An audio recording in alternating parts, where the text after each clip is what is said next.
So say you found a skeleton. How would you tell it's a dinosaur? You personally, how would you decide? Well, interesting question. I don't know. I'd have to do some research on that.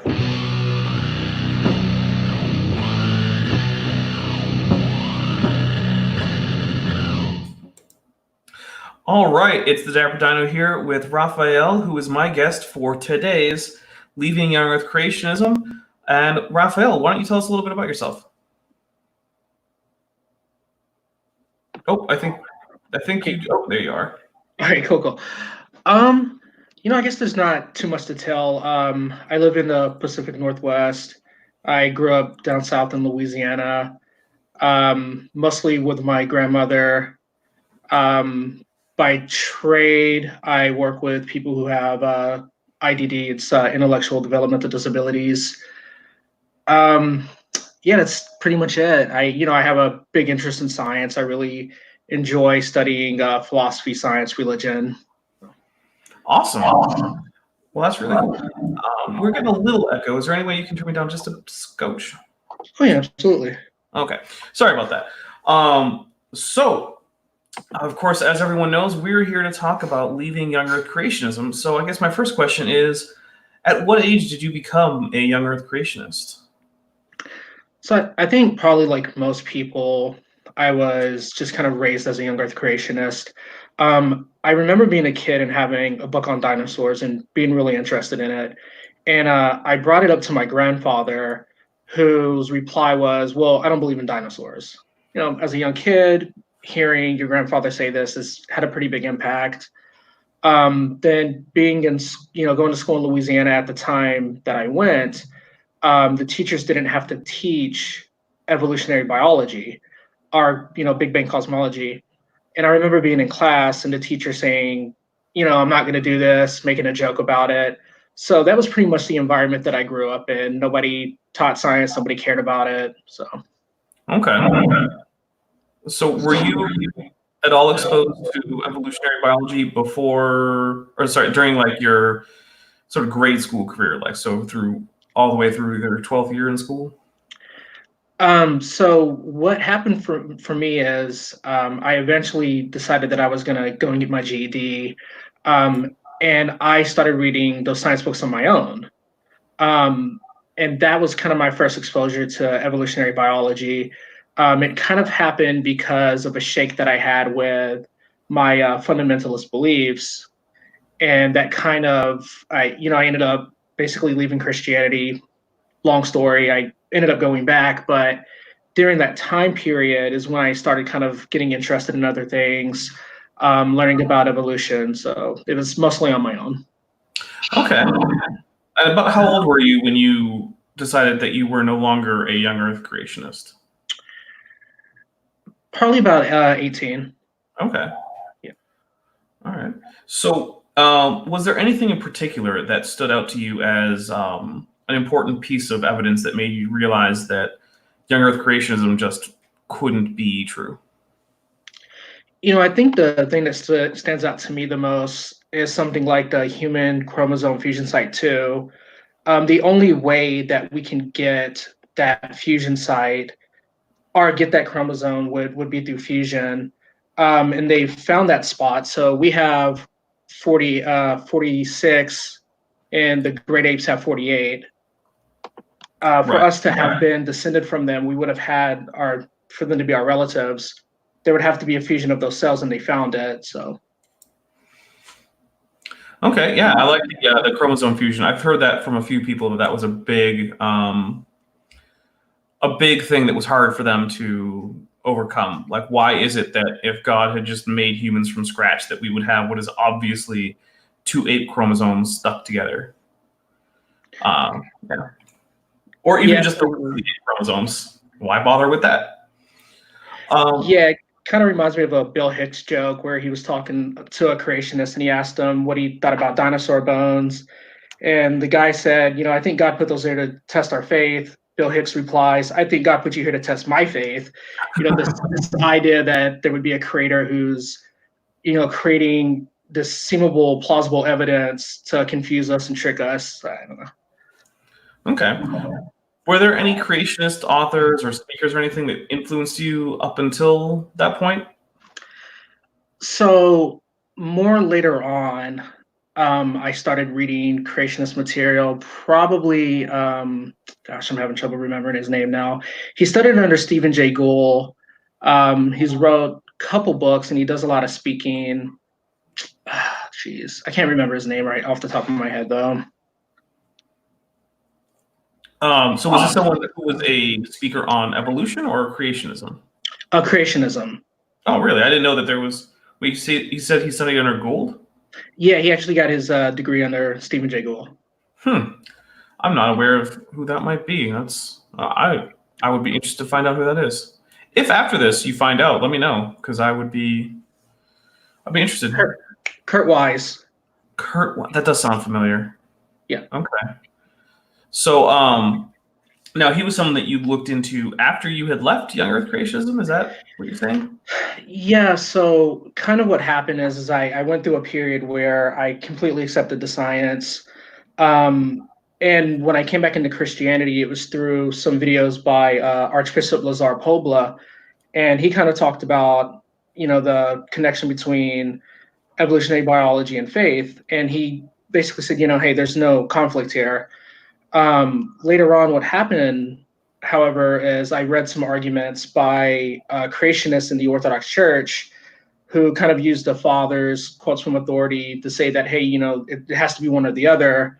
So I kind of got interested in what the creationist arguments could be.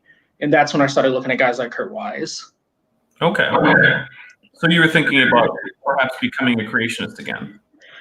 Yeah, because of that tension in faith, I did for a little bit kind of take an anti-realist view, similar to what Stephen Hawking put forth in The Grand Design, that, these are models, one just explains things better than the other.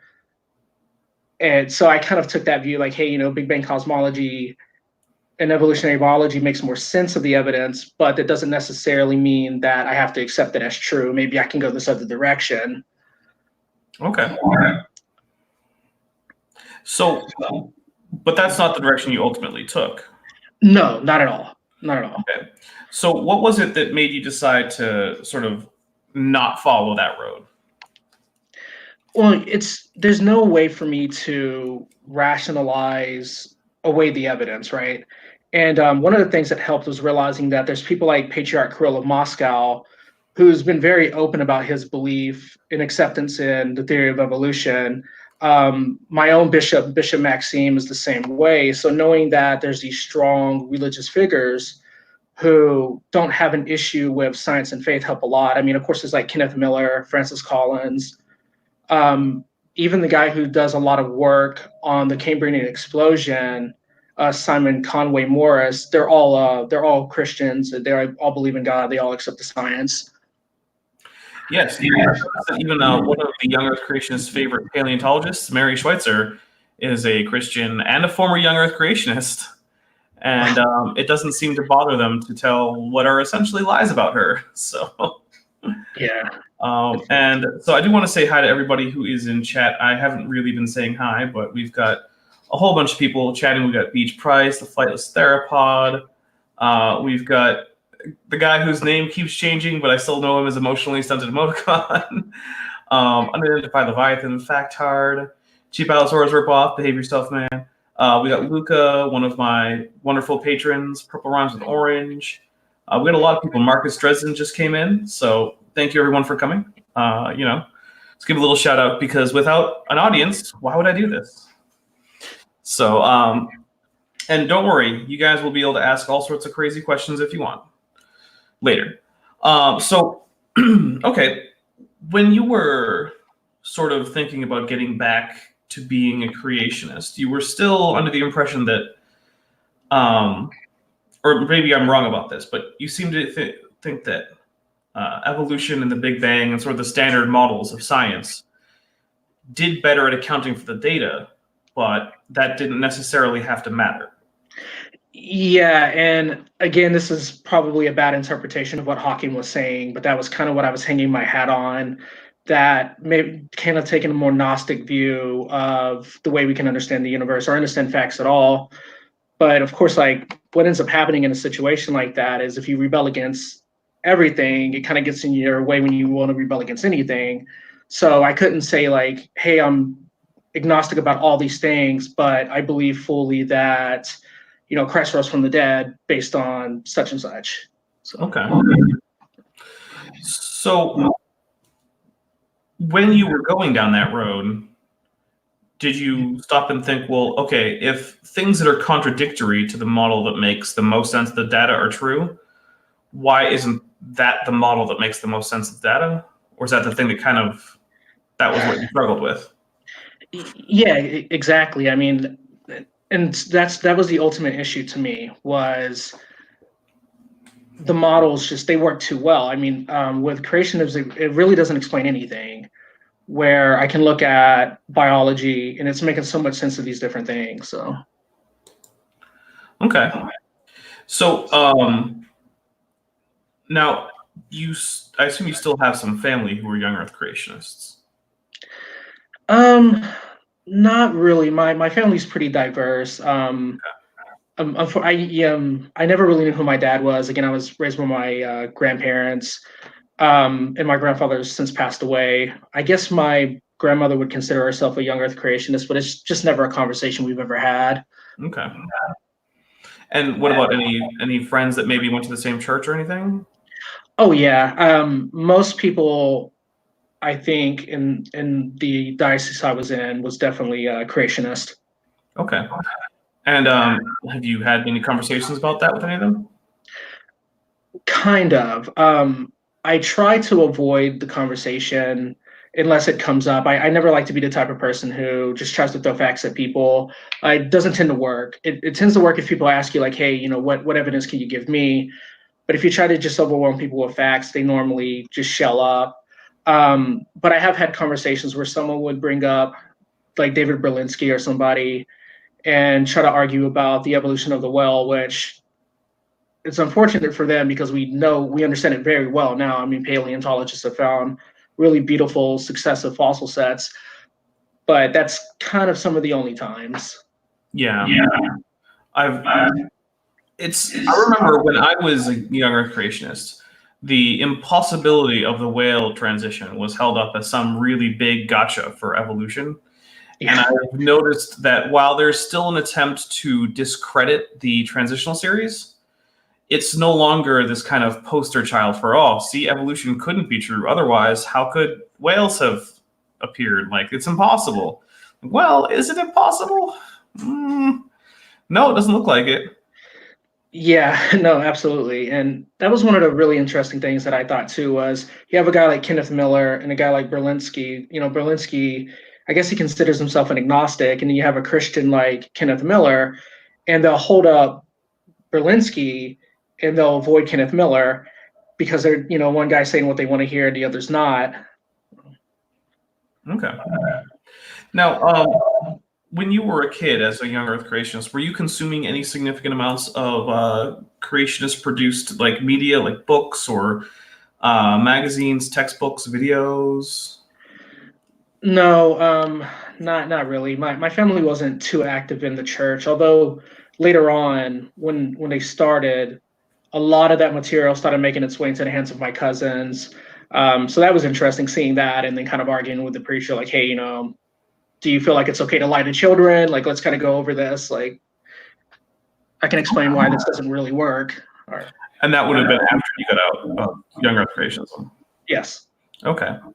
So was realizing that Young Earth Creationism wasn't true, was that a factor in your initial, I guess, leaving Christianity? It was not a factor in me leaving Christianity originally. More what it was to me was what I thought were inconsistencies in scripture and stuff that I just couldn't reconcile. Okay. Yeah. So it wasn't something that made you leave Christianity? No, not at all. In fact, like I said, I already believed in or accepted the evidence for evolution by the time I actually came back to Christianity. Right. I've actually been finding that is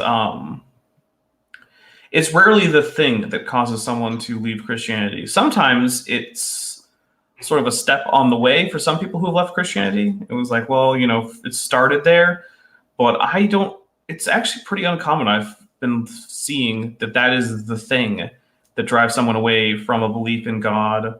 I don't know what any other religion. I mean, I'd be very happy to have any like Young Earth creationists from other religions, because I know there are some Muslim creationists. They tend to be a little bit more agnostic about the age of the Earth, but they tend to also buy most of the other Young Earth stuff. Like they tend to believe that there was a flood because Noah's in the Quran. They tend to reject evolution. So, I mean, I'd be happy to have someone like that on, but they're not as easy to find. So. Yeah, and I think one of my great fears, and the reason why I'm kind of being more open about my stance here, is that it's really easy for people to get misinformed. If all you hear is the same stuff, like, hey, we have to look at this as a literal thing. Well, what happens when someone starts to become convinced by this evidence? Like, do they leave? Do they try to figure out a way to reconcile? And it's unfortunate because, again, there tend to be so many figures who believe both. And I don't really see why there needs to be that conflict unless we just create it, which unfortunately a lot of people do. I think one of the bigger influences has been the writings of a person named Seraphim Rose, specifically in the Eastern Orthodox Church, because he wrote a book about Genesis, and that's had a really big impact on the way that a lot of converts have started kind of understanding Genesis. And again, it's unfortunate because we've had so many philosophers and we have so many bishops and everyone who accept the science, but what can you do? I have skimmed it. I haven't read it. But have you read it? I have skimmed over it. I actually have the book a book about his life, and it's massive. But I am aware that he does use, I think, intelligent design arguments in it. So he is just using kind of recycled creationist arguments. It's nothing really new. Well, that's not surprising. There's nothing new in creationism. It hasn't had anything new in... Well, okay, that's not entirely fair. There have been a few new things, but for the most part, creationist talking points haven't changed since the 80s. And their quotations haven't been updated since about then either. No. It's amazing how, like... It's almost impressive to me when a creationist cites anything from the 21st century. It's like, oh, wow, you actually did some reading after 1999, huh? Good job. Yeah, I've had a few conversations with people, and most of them, they're young Earth creationists, but they tend to lean on Behe and these guys for their intellectual power. But I always tell them, well, you do realize that Behe accepts the simple modification. He just thinks that there's certain things that couldn't have evolved. And they all, either their eyes roll to the back of their head, they go, well, yeah, I guess that's true. So yeah, the Michael Behe, he's anti-evolution in the sense that he doesn't think that it could have been essentially an entirely natural process. Mm-hmm. But it's hard to read him without a Young Earth creationist bias and come away with the idea that he doesn't think that, say, humans and chimpanzees share a common ancestor. Yeah, definitely. He seems to actually think that that's the case. Yeah. And I know that, so we have had a little quick comment there. There is sometimes a little bit of an echo. We've minimized it compared to what was earlier, but sometimes there's just, it's going to be a thing that happens every once in a while. I'm sorry about that, guys.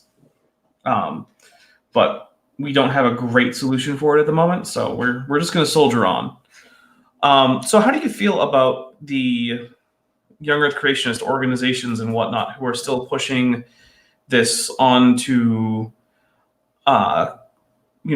people in various Christian congregations, and I would say especially kids, but maybe you don't have a special feeling about the kids versus the adults. I don't know. Yeah, I mean, again, my bigger concern is that when they start actually studying the subject, if it ever comes about in their life, I mean, maybe it doesn't. I'm sure some people get through life and they never actually research it.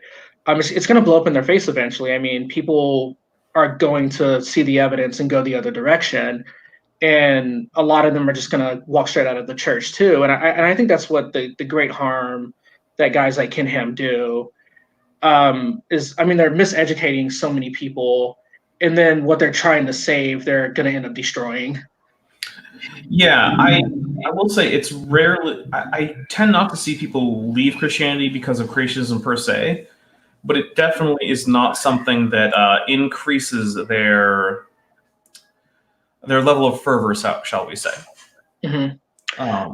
Well, like Kurt Wise, and I've read some of his stuff, and the reason why I bring him up is, like I said, he has a degree from studying under Stephen Jay Gould.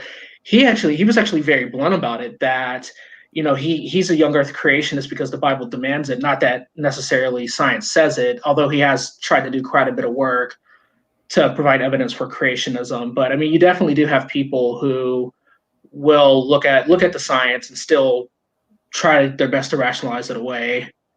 Right. And that's actually one of the things that kind of confuses me about young Earth creationism, because when I was a young Earth creationist, I was one because I thought that's where the evidence pointed. Mm-hmm.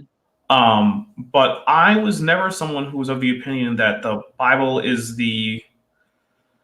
prior to reality. Mm-hmm. Because my church had taught me that, the Bible was written by people at a certain point.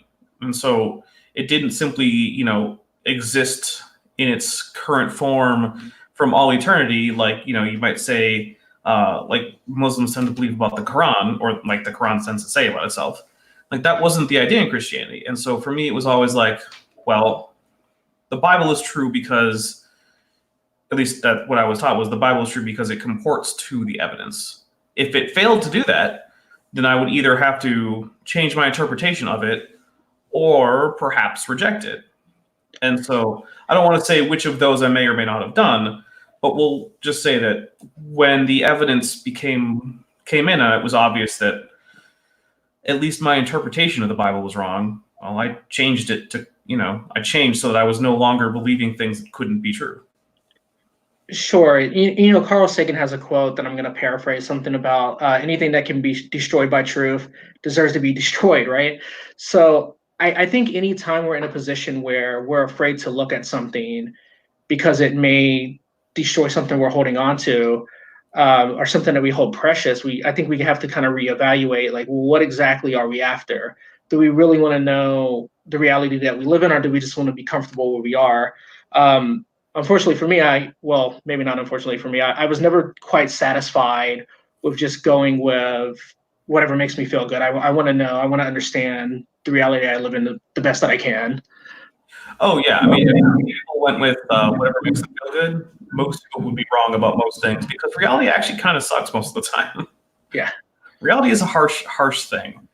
And it's fascinating, and there's all sorts of cool stuff in it, but reality doesn't care about you or your family or your well-being or how good you feel or anything. It just does whatever it does, and it doesn't care about you, really. So it's not the most comforting thing. I think that's why people tend to have higher rates of depression the smarter they are. Yeah. And I actually got into an argument with a monk. Unfortunately, I didn't want to, but I kind of felt compelled to point some stuff out that he was saying to a large group of people that wasn't true. He was saying things like the Earth can't be 4.5 billion years old because carbon dating, and explaining to him, well, there's no carbon past a certain point, so you can't carbon date it. Having kind of conversations like that with people are the big thing that I hear a lot is what purpose does evolution give us? Like, what, in telling them, like, hey, there's actually a lot of really important medical research that's produced from these fields. From the Genome Project, a lot of what Kenneth Miller does, he writes for medical journals. And that was the conversation I was having with someone too, is they were saying, hey, what difference does it make if the Earth is flat or if the Earth is round? Well, it makes a lot of difference. GPS, satellites, it's just right. Like, truth really does matter on how we deal with our world and develop technology, medicine, all that great stuff. So that is one thing that I would like to ask about, if you're comfortable talking about it, is that I feel like the Eastern Orthodox Church is in sort of a unusual situation with regards to creationism, because The Catholic Church is pretty official. It's pretty official that they have said that evolution is the best explanation for biodiversity. They're a little bit sort of hesitant to say what that means for things like Adam and Eve and things. But the Catholic Church is very much on board with, say, the old age of the universe, the old age of the earth, the basic idea of evolution and common descent. And then, generally speaking, I find Protestant congregations tend to have a particular stance, either by denomination, if they're a denomination with enough kind of ecclesial unity for that, or either on a congregation by congregation. But the people tend to find congregations that align with their ideas about that.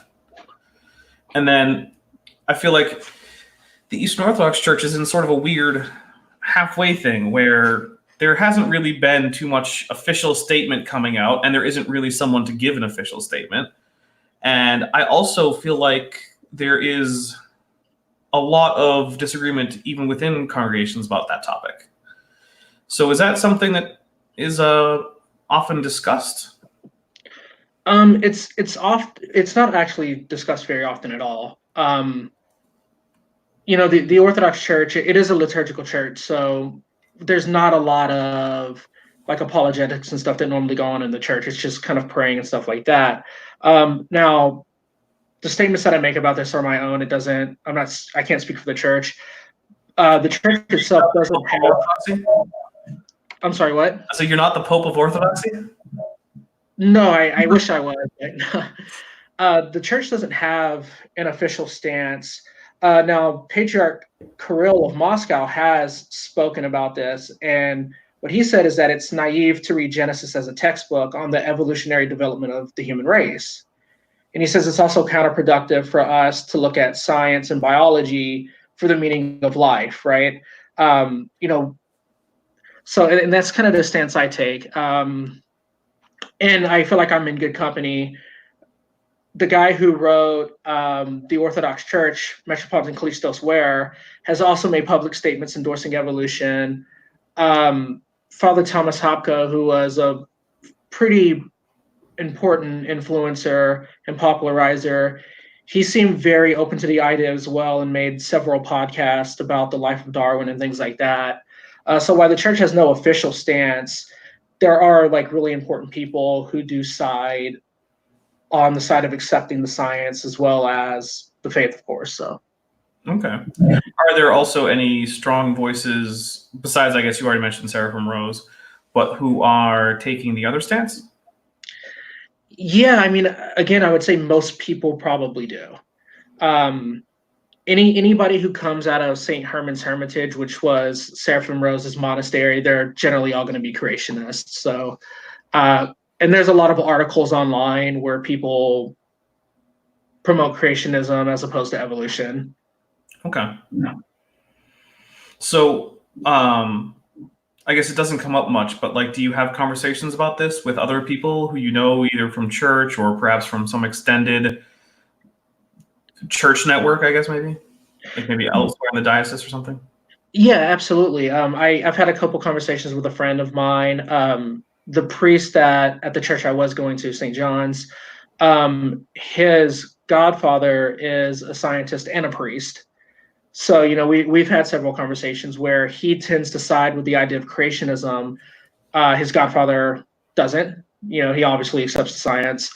And we had conversations. So, yeah, I mean, I've had a lot of conversations about it, just individually, not so much in like big settings. So, okay. Is it something that causes conflict or no? The way that I present it, I always tend to try and be like, hey, I can give you this information if you want it. I never really try to push it. So if someone says something like, oh, the evolution of the well was really improbable, I would say, well, that's not really true. The statements that were made by Berlinski were really over-exaggerated, and they were actually shown to be false in a court case with Kenneth Miller presenting in a debate where Kenneth Miller presented all these different transitional fossils that he wasn't aware of. Or, we would have a conversation where they bring up like Behe or somebody, and I would point out that, Behe actually accepts the idea of natural selection and evolution, even if he does have this idea that certain things couldn't have evolved, he still kind of supports the general idea, which goes against like the idea of God creating everything in 6 days, exactly how it is. Okay. So that actually makes me wonder, was that because I feel like most intelligent designers are just sort of creationists in disguise. But I feel like there's a few of them who actually do take a different tact and say things like, oh no, common descent is fine, you know, the evidence is far too strong for that to be nonsense. But we believe that there are certain things that natural evolution just couldn't accomplish on its own. And so was that something that was attractive to you while you were kind of looking into all this and perhaps thinking about being a creationist again? You know, and again, the reason why I was leaning more towards trying to be more Gnostic about the whole thing, like saying, hey, you know, we have these different models. This model makes more sense, but maybe I just want to accept this one for emotional reasons, is because none of the arguments just worked for me. You know, like the bacterial flagellum and all these things that are brought up, I never accepted them as holding weight. And that was the problem for me. It's like any argument they brought up, I either knew the refutation for it or just wasn't impressed by it. Okay. Because I do feel like it's on the surface, it's an interesting argument because unless you know some of the counters to it, it's not easy to imagine how the flagellum would have developed from anything else. Obviously there have been more than one proposed pathway, and one of the things that I point out is that if your argument is X couldn't evolve, then all I have to do is show any plausible pathway for it to have evolved, and your argument fails. It doesn't. I don't even have to be right about the pathway. All I have to say is here is a possible pathway. Since a possible pathway exists, X can evolve. Therefore, this argument is moot. And there have been numerous pathways proposed. Yeah, and that's kind of what I've always found interesting too, is the debate tends to come down a lot of times the idea of speciation. And I mean, we've seen it happen, but the problem is that through, you know, certain drawings like, oh, man turning into apes, this is what people think speciation is. So it's difficult to explain to people what speciation actually is and what we've seen happen. You know, information being added to the genome, these massive feature changes. And that's a conversation that I've had a few times, just kind of explaining like, yeah, no, macroevolution and microevolution, you're talking about the same thing, just to a greater extent. Right.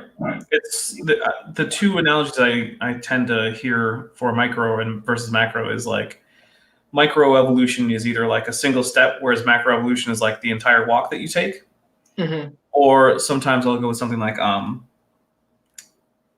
if you think of erosion, like micro erosion might be when you turn on the garden hose and you hold it over some dirt and you get a little channel in the dirt. Okay, yeah, that's erosion. But whereas macro erosion might be the Grand Canyon, and you can say, well, it's still ultimately the same process, just operating at a grander scale in one case. And this, there's really not a change in what's happening at the base level. The Colorado River eats away some of the sediment. The sediment goes into the ocean. Well, actually, it doesn't go into the ocean anymore. I don't know if you know that. Apparently, it's been about 6 years since anything from the Colorado River hit the ocean. Oh, wow. Yeah, it doesn't go to the ocean much anymore. That's because all of the water gets used by other people. In fact, my drinking water comes primarily from the Colorado River. Oh, wow. Yeah. But assuming that humans weren't damming it and siphoning it off, it would go to it would go to the ocean. And then as the sediment at the base gets steeper and steeper, rocks will fall into the river. And then that will weaken upper sections, and then more will fall in. And all of that is what happens when you have a little channel in your garden, just more. And so it's just, and Major Grey Wolf does point out a good thing. Macroevolution doesn't have to be a grander scale. It just needs to be changed in the right places. And it is true that you can get single or small number of generation speciation. Yeah. But I still think that overall, especially to someone who's not overly familiar with evolution, those kinds of analogies can help. although I'm not a really big fan of analogies. I had someone today, or actually for the past week or so, trying to tell me that rusting is a good analogy for mutations. I'm like, what? No. Yeah. Oh, and Yeah, I always think about the Italian wall lizards. Those always seem to be like a really good example to me. Are what they did with dogs, how they were able to take these wolves, domesticate them, and they have these dramatic changes to the way they look, the way they act, the way they socialize. Mhm. And I always try to use that as examples of kind of speciation. Like, hey, here's one species becoming another species, and then at a certain point they can't interbreed anymore. That's macroevolution. Exactly. Those small changes over large periods of time. Okay. So it seems like you have, while you aren't going out and seeking out these conversations, it seems like you have a fair few of them. Would you say that that's fair? I've been a little bit more open to having them lately than I have been in probably the last 2 years. I think a lot of it's had to do with my ability to not take offense to things as much as I did, or to get very worked up about things. I was reading a magazine. Like I like to read Skeptic magazine on occasion. It's a magazine published by the Skeptic Society, and they were talking about like flat earthers. And part of what the discussion was is like, how do you get people to understand this information? And that was always a really big thing to me, is that I don't really see the point of forcing a conversation on somebody on that kind of topic, but letting them kind of develop organically. And then when they're open to it, we can actually talk. And maybe then some of that information will seep in. And they kind of did the same thing with politics, where they were trying to see what they could get people to believe. And they used climate change. And what they would do is they would ask Republicans if they believed in climate change, and they would tie it to illegal immigration. And with it being tied to illegal immigration, then it would become like this really important thing. If they took the Zika virus and they asked people who were liberals about the Zika virus and tied it to global warming, they were really concerned about it. But if you flipped it, people would have the opposite reaction. And so that's when I kind of started realizing, like, most of these conversations, you're dealing with so much ideology. You got to kind of get through that first. And I feel like developing friendships and having the conversation slowly and allowing people to ask you questions and answer them is probably a more efficient way of helping people start to accept the science and not just getting bogged down in heated emotional arguments. Okay. Yeah. So, as someone who's a Christian, do you think that this is something that is hurting Christianity, this insistence that some Christians have on these rather crazy ideas? It's difficult to know, because I feel like in a lot of ways, the U.S. is becoming more of a post-Christian society. So my cousin, he doesn't really have any attachment to the idea of Christianity, and he fully accepts science. I think it would be really difficult to go to somebody like that and try to convince them that the Earth is 6,000 years old and that they have to believe this, and then try to get them to be a Christian that way. I think it's just kind of an argument that we really don't need to have. And I do think it probably hurts and sets, undue hurdles for people to jump. Okay. Yeah, and I've told people, like, if you think that Christianity is something that you want to protect, and as officially on my channel, I don't have a stance either way, whether or not Christianity should be protected or spread or shrink or eliminate, whatever. But I always find it odd when Christians are like, "Oh no, this is what's going to keep people in the church, is Young Earth Creationism," because that's something you hear from Answers in Genesis a lot. It's like, oh, the reason that the kids are leaving the church is because they haven't been taught enough creationism. It's like, I feel like if anything, that's the opposite of what's true. Yeah, I actually wrote an article on the reasons why people leave that was published in the Antiochian Word magazine. And more times it has to do with things like people's understanding of something in the Old Testament like the Israelites killing a group of Canaanites? Are people feeling like they have questions that they're not allowed to discuss with people? Which is interesting because, again, it leads back to, my willingness to discuss the ideas of science with people. How many people feel like they can't bring this stuff up because they don't want to scandalize people? And that may have a bigger impact on the reason someone leaves the church than anything, is feeling like they need to talk about something, but they can't. Okay. Yeah, and like you said, I don't think it's the big reason that people tend to leave Christianity, but I also don't think it's helping. I think if anything, it's making it worse because one thing that happened to me, and I don't know to what degree this happened to you, but when I realized that, oh, wait, no, scientists aren't just idiots or liars or satanic cultists or whatever other crazy thing they would have to be. They're actually, individuals who work really hard to come up with, actual ideas that work about reality and that predict future data, then I felt sort of betrayed because there had been this cast of characters who'd been creating books and teaching me things in church and things that were just not true. Yeah, I was actually listening to Kenneth Miller give a lecture for the 150th anniversary of Darwin. Actually, it might have been 200. And he was talking about how some of these guys who were part of the Discovery Institute were talking about how excited they were and how ready they were to go to court and how they were ready to tear like Kenneth Miller and these guys apart. And when the depositions were happening, some people flew to talk with some of these guys, and they sent their lawyer in, and their lawyer said, "Hey, we're not doing this." So it's interesting that when it actually came time for them to swear under oath, like, this is what I believe, this is why I believe it, a lot of the guys who are still working for the Discovery Institute simply bowed out. Yeah, I remember that. A lot of their quote-unquote expert witnesses just were like, let's just not defend intelligent design in the courtroom. And then everyone was like, oh no, it failed? Well, of course it failed. Even your experts wouldn't bother to actually try and defend it. Yeah, and that's what's kind of tragic, right? It's like you have these people who are grifters in some ways, right? Like they're writing books, they're doing these things, they're trying to make money, and they spend so much time attacking scientists, and they don't even know a lot of these guys. Some of them are really strong believing people, and they're just looked at as being these, evil people out trying to confuse the world.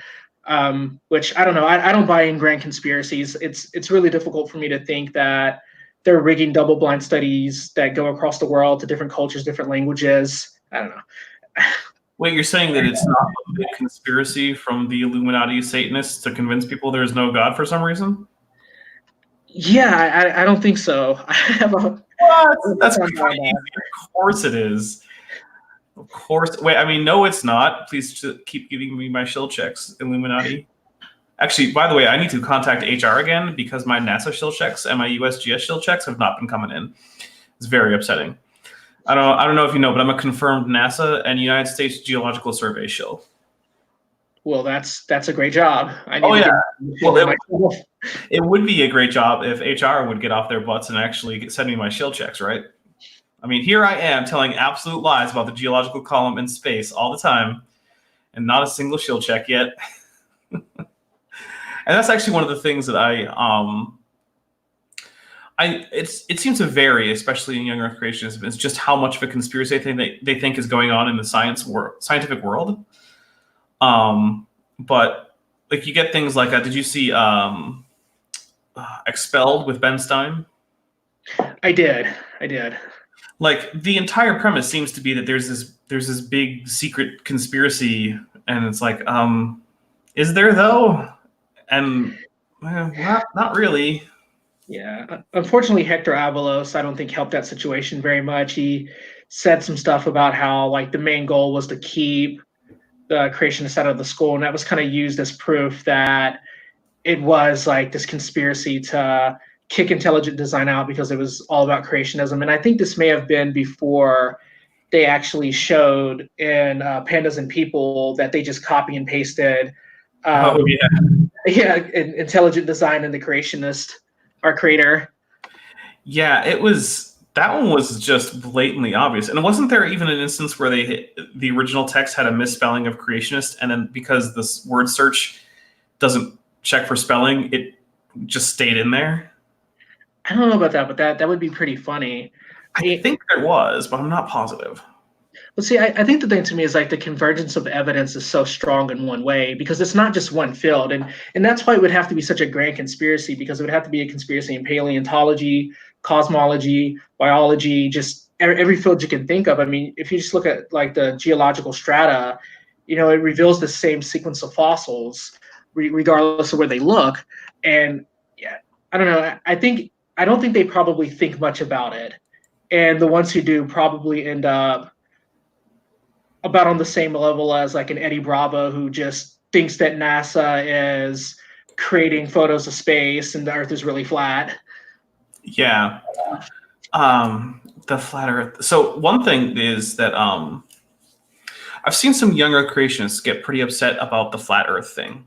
Yeah. Especially because a lot of flat earthers call themselves things like, "Oh, I'm a biblical flat earther." So, what do you mean by that? Well, the Bible, I think, says that the Earth is flat, or is best interpreted as indicating a flat Earth. And the thing is, if you take the Bible in the same way that Young Earth creationists do, it's not hard to come to the conclusion that the Earth is flat. No, absolutely not. I mean, it talks about how the Earth is set in its ways, the four pillars of the Earth. I think there's a lot of ways that you can interpret it like that. And that's one of the interesting things to me about, having the book of nature help explain the book of scripture. And I think that's something that was gone into quite a bit by John Lennox in his book, 7 Days That Divide the World, is that necessity of having information outside of the text that help us understand the text, because they're, if you believe it, they're both given to us by God, right? So why wouldn't we use both? Right. Okay.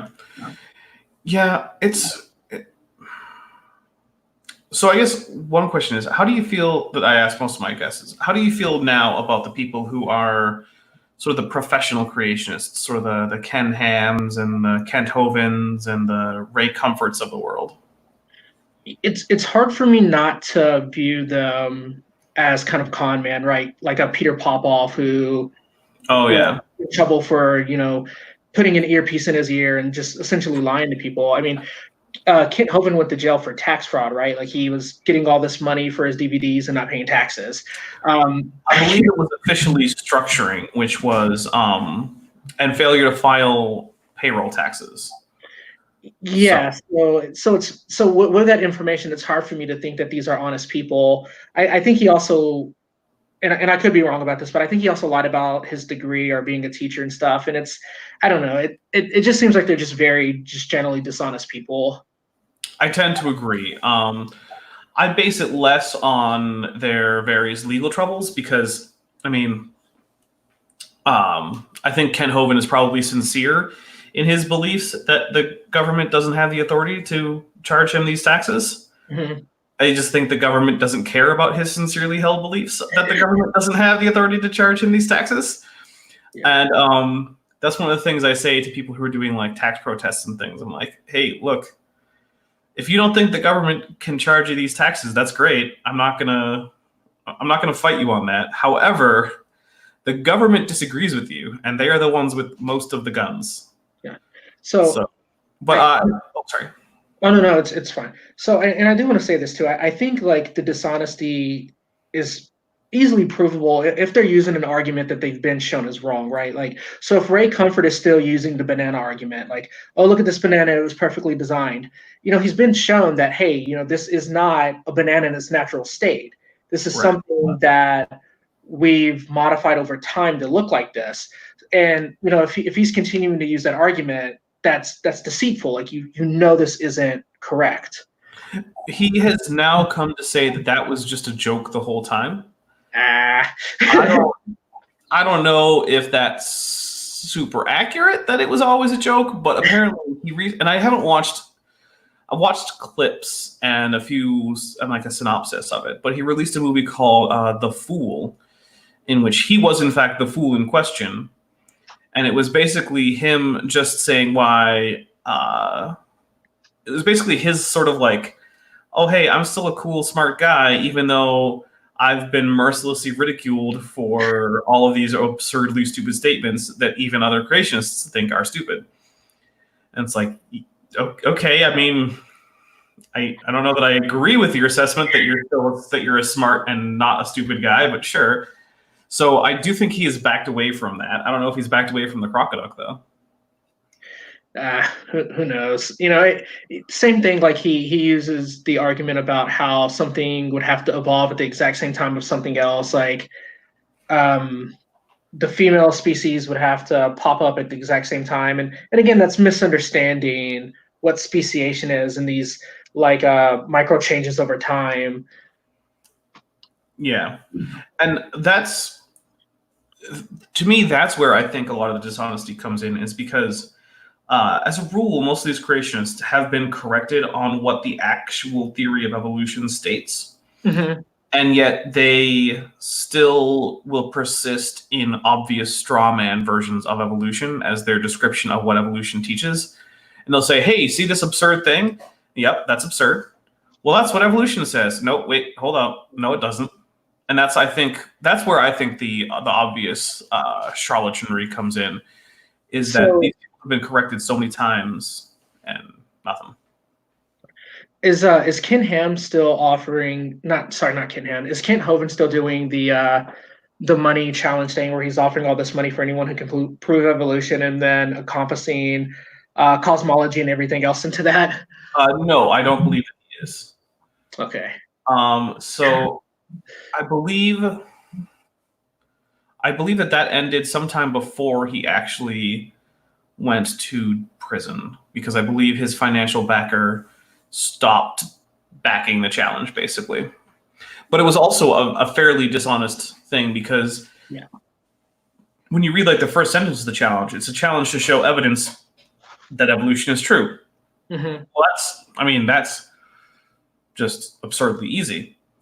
But then you read the rules and it's like, well, you have to prove that God couldn't have done it. And what we mean by evolution is basically all of modern science except for a few things.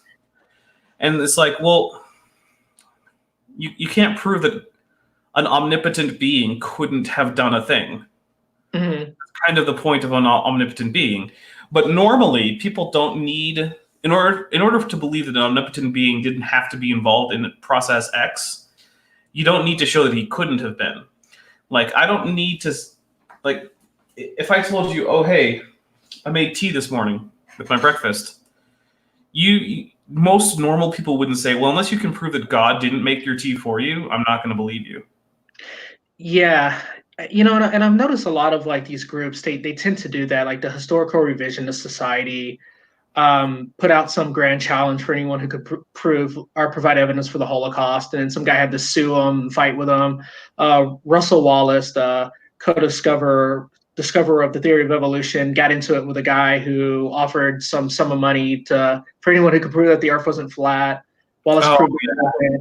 You know, the Nation of Islam, they did something where if anybody could provide evidence for who Wallace Farad Muhammad was, that they would give a certain amount of money. Yeah, it's kind of a tricky thing that they do, and half the time they just sue you anyways, right? And it's because of huge and yeah, it's most of those here's money for proving X or whatever are pretty fraudulent. And one thing I wanted to point out is that the degree to which in recent years the term historical revisionism has come to be synonymous with basically Holocaust denial really bugs me, because as most of my audience knows, but you might not, I have a degree in history. Mm-hmm. And in professional historical circles, the word or the phrase historical revisionism isn't really some kind of dirty word. It's just the idea of taking a look at the conclusions that we've arrived to in most of the secondary literature on an event or topic or whatever, and saying, well, is this actually accurate? And sometimes it's not.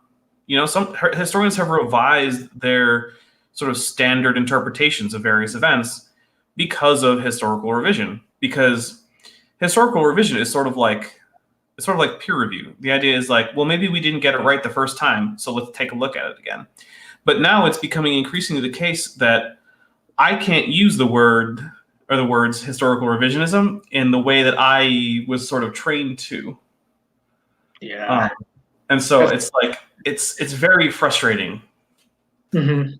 And it's a bit off topic, but it's just one of those things that I wanted to just get out there. Is just like I hate the degree to which the term historical revisionism has now become a dirty word as a result of pseudo historians and racists.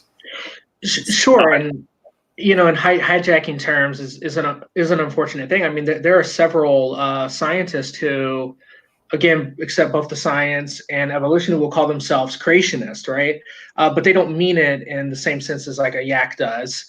And unfortunately, like the National Center for Historical Review, I think, tried that themselves, like to take the word revisionist and make it into what they've made it into. Yeah. Well, and to me, I remember, like, I know some people who are basically not creationists in the sense of being anti-evolutionists or being young Earth or anything. Like, I know some people who are accept evolution, accept the Big Bang, accept the age of the universe, the age of the galaxy, the age of the Earth, all these things, right? But they would like to hold on to the term creationist because they do believe that the universe is the creation of a deity. Yeah. And, but one of the things is it's hard to do that now because when you hear the word creationist, you automatically think someone who doesn't believe in evolution. And so what do these people call themselves? Because most of the other terms like are clunky. Like was it theistic evolution is just a really clunky thing to say. It does not roll off the tongue. No, it doesn't. So I think that also comes up with creationism, because if you believe there is a creation, but you're not denying any of these scientific theories, what are you? I don't know. Yeah, I don't know. It's interesting because, I mean, in a sense, you are a creationist, right? Like, you do believe that the universe was created. You just believe it happens through a process instead of just everything popping up. Right. It's interesting, and I think Francis Collins is the one who may have coined like the term theistic evolution, and I'm pretty sure he founded BioLogos. I think that's right. Dark Knight Apologetics would know, but I think he's gone. So Yeah. darn it, Dark Knight Apologetics, we need you. Someone put up the bat signal. He's a big fan of Batman, so his avatars usually involve Batman. So, and of course the name Dark Knight Apologetics. Although it bugs me a little bit that they got rid of Caped Crusader as the appellation for Batman. They were all like, "Oh, but the Crusades." I'm like, "Oh my god!" No one who's reading Batman really cares. Yeah, that's funny. Off topic, but I don't know. I used to watch Dragon Ball Z. They kind of did the same thing with a character called Mr. Popo, because before he looked a lot like a Mammy character, so they've made him like purple since then. Yeah. In the U.S. and I think it's mostly just like the North American versions. He's purple instead of black. Yeah. Which I understand. Like, there's a historical context that the Japanese don't have that we do have, but yeah. Well, the person who I think is still here, who I originally met as Emotionally Stunted Emoticon, had to change one of his screen names because, unbeknownst to him, his screen name contained a racial term that in the United States has had a rather unfortunate history. But where he's from, it's people's last name. Like, it's just a term. And so he was saying that he was having trouble posting comments and things. And I let him know. I was like, well, might be the username. Like, oh, well, I was like, yeah, it's too bad. Sorry. But yeah. But I think it is probably about time. We are at 59 minutes. So I think we can open it up to audience questions. So as everyone knows, audience questions are things that I will read in the order in which they are received, unless there is a super chat, in which case it will jump to the top of the list. And we will have at least a half an hour or so of questions. After that, it will be up to Raphael here whether or not we continue. So, because I can go for another half hour or so after that, but we'll see what he wants to do. So if you have any questions, including any questions I may have already missed, because I think I did see a few questions go by, but don't remember what they are, please get them in the comments. So there you go. So let me see if there are in fact any. Actually, this is a question. I guess it's probably more for me. Is Kent Hovind still doing the vegetable thing? Tomatoes are proof. Corn is proof. I mean, he still uses some of those same talking points. I don't. Oh, you mean like his alphabet series? I think, and I think he has put that on hiatus. I don't think he actually finished it, but I feel like I heard him say at some point he wants to get back to it or something. I don't know. Let's see. Only question I have is, it must be easy or not to worry about family after leaving YC, but do you know anyone who suffered consequences? Do you know anyone who suffered consequences for leaving Young Earth Creationism? I personally don't, but I did recently join the Answers in Genesis page, and there's a guy on there named Eric, and he's actually been on the podcast, and he seems to be having a rather hard time with some of that, like people, friends. Oh, you mean the show, the Eric that I interviewed? Yeah. Yeah, that I've talked to him about the same thing, and yeah, he has had some run-ins with people. Yeah.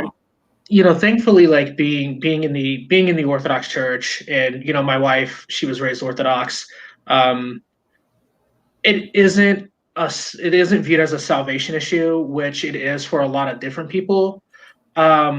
So it just hasn't been a problem for me in that sense. I mean, my wife will ask me on occasion, like, "Hey, do you believe we came from monkeys?" And I'm always telling her, like, nobody who actually understands the theory of evolution thinks we came from monkeys. Like, yeah, especially if what you mean is the modern monkeys that we see around us today, because then obviously no, they're a separate species. But well, I'm glad that you haven't had too many run-ins. I had a few, not too many. I do remember there was a particular youth pastor who tried very hard to convince me that evolution just couldn't be the thing. And I kept it pretty quiet because, well, I had some experiences at my church that said that, hey, don't have it be known that you're someone who accepts evolution, because there's some people who get pretty angry about it. So I kept it pretty much on the down low. In fact, I imagine that most of my friends from that church don't actually have any idea that this channel exists, or if they do, they don't know that I'm the person behind it. I mean, I'm the Dapper Dinosaur, so they know that. Oh no, the mask is slipping. And now that I actually think about it, I do know a deacon. Well, not a deacon. He's I think he's a reader. So sorry, I'm using technical terms, so let me explain what I mean by that. A reader is somebody who reads the epistles in the church. He was telling me that a lady had found out that he accepts evolution, and she was pretty upset. So, I mean, he kind of experienced that too. So it's not an all or nothing thing. I mean, there definitely are people who will get upset, who will get frustrated. So, okay. Let's see.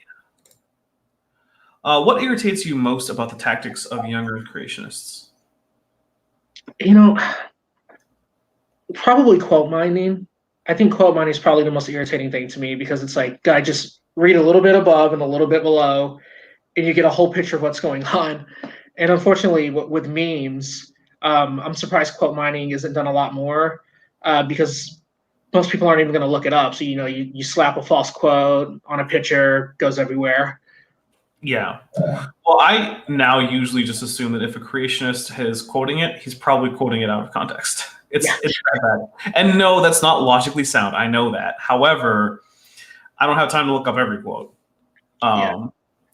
So Adam asked me to ask you this, and it's a statement. So I think I'm going to just try and interpret it as a question, which is, have you read the Times Arrow Times cycle?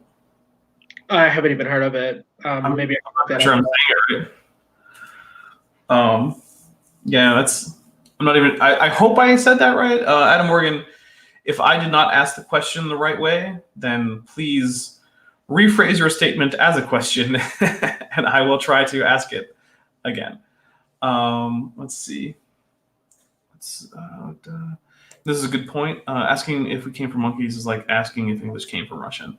That is true. I will say though, however, that if by monkey we mean simiiform, then the common ancestor of all simiiforms would have been, by definition, a simiiform, and therefore a monkey, and that humans would also share that as a common ancestor with monkeys like capuchin monkeys or macaques. So, depending on exactly how you want to use the word monkey, you could simply say that humans are monkeys. Yeah. So apparently it is Time's Arrow Time Cycle. It's booked by Stephen Jay Gould. I'm not familiar with it, but yeah, I keep an eye open for it. You know, it's funny because the Darwin I quote is exactly what I was thinking as I was saying that. Yeah, it's the annoying quote meme is the Darwin I quote. But I will say, I think you're right, Beach. It's been a while since I've seen someone actually using it. It used to be all over the place in creationist literature and speeches and whatnot. But I feel like maybe they're getting the hint that people are wising up to that. The one that was making the rounds for a little bit was a Richard Dawkins quote about the Cambrian explosion, where he said it appeared that life came out of nowhere. And what I find so interesting about that is, of course, and this is my general issue with like intelligent design, that it just finds a problem and says stop, or science continues to move forward. The leading scientist in that field, and I mentioned him earlier, is Conway Morris, and he's a Christian and he's studying paleontology and he specializes in the Cambrian explosion. Yeah, and filling in a lot of those problems, answering a lot of those questions. Right, and one of the things is it's not the case that life just appeared out of nowhere. There are pre-Cambrian life forms that we have fossils of. So, yeah. Oops. Inquisitive Quandary says, I've been to the Creation Museum. I really can't pick a favorite facepalm. Yeah, I have not been. Have you been to the Creation Museum or any creationist museums or the Ark Encounter or anything like that? Nah, no. No. I would like to go. I feel like it would be sort of like going on a safari, going to see these strange creationists in their native habitat. No, I'm not even sure if we have anything like that on the West Coast. I mean, I could look, but I don't know. I mean, I don't think I have anything nearby me. I know there's something in there's something in Montana. There's like a creationist fossil museum or something. There's Carl Baugh's museum in Texas. There's Ken Ham's museum and Ark Encounter in, I want to say, Kentucky. I think it's in Kentucky. And Marcus Dresden apparently can't believe that there's such a thing as a creation museum. There's more than one in the United States. So I was going to say, I don't remember the name of the one in Montana, but Carl Baugh runs the Creation Evidence Museum in Glen Rose, Texas. And Ken Ham has the Creation Museum and the Ark Encounter. And all of these are quote unquote museums trying to convince people of young Earth creationism. It's a thing. Have you seen the video of P.Z. Myers riding a dinosaur at one of the creation museums? I don't think I've seen a video. I'm pretty sure I've seen a picture of it, though. Oh, maybe it's just a picture. It's been a little while since I've seen it, but that was pretty funny. Yeah, it's a little... let's see. So this is for Raphael. What is something you learned since you started learning about evolution that YEC had denied? I imagine that would be a lot of things. Yeah, I mean, pretty much everything. The age of the universe, the age of the Earth, that our genetic makeup can be traced back to the explosion of stars. That's one of the coolest things to me, period, that, our makeup is stardust. But yeah, I mean, none of that stuff was... all that stuff would have been denied by Young Earth Creationists, and it is denied by Young Earth Creationists. Yeah. Oh, I mean, it's honestly hard to think of things in science that Young Earth Creationism doesn't require you to disbelieve, like beyond Newton's laws or something. Like it's a huge swath of, and there's even things that creationists tend not to think of themselves that would have to be false. Like large amounts of chemistry would have to be wrong in order for young Earth creationism to be true. Huge swaths of astronomy would just have to be wrong. Swaths of geology, meteorology. It's just, Yeah, and that was my point about like why it would have to be such a grand conspiracy, because it would have to cross languages, fields, cultures, it's sciences. Well, which is why I said fields, duh. But yeah, I mean, it seems so unlikely that you would be able to convince that many people to lie about stuff that's so evidently true too. I mean, it's not like we can't look at it ourselves, research it ourselves. But as far as Newton's laws go, if they're a flat Earth creationist, they don't believe in gravity. Yeah, I once was in a discussion with I believe it was AT2 Productions, and we were trying to think of what sciences did you have to deny to be a young Earth or did you have to deny to be a flat earther that you didn't also have to deny to be a creationist? And the only thing we really came up with was optics. I mean, we didn't think you needed to deny optics to be a young Earth creationist, but you definitely need to be a flat earther. So, and Emo says, what first convinced you that evolution was true? Mine was finding out that I can cross-pollinate garlics with onions. So I don't really remember because it's been so long, but I do know like an early book that was really influential for me was the Top 10 Myths of Evolution. And the book, it was a fairly thin book, but they went through all the really popular misunderstandings of evolutionary biology and kind of refuted each one of them and explained what the actual proof was for it. And I remember that being like really influential to me. And then when I just first started learning about it, I mean, Darwin was a really great writer, and like I have my own issues with Richard Dawkins, but I mean the guy is a really great science communicator, and the theory itself is so easy to explain, it's so easy to understand, and it's just powerful.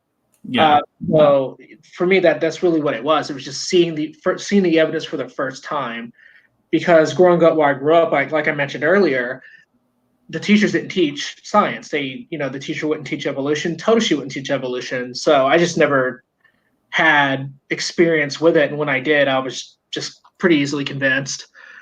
Okay. So probably not one particular thing, huh? Nah, not one particular thing, but just the theory itself, like getting the exposure. Yeah. Well, and that's one of the things that always confuses me, because a lot of times I'll hear Christians say, like, what's the one thing that convinced you of evolution? Or what's the one thing that proves evolution? And the thing is, it's like, it's not a single thing that proves evolution. It's the confluence of all these multiple lines of evidence, all of which only really make sense together if evolution is true. So if you just say, oh, it's just ERVs, or it's just the ability to cross-pollinate garlic and onions, or it's just speciation, or it's just antibiotic resistance, it's like, well, no, it's not. No one of those things is the thing that proves it.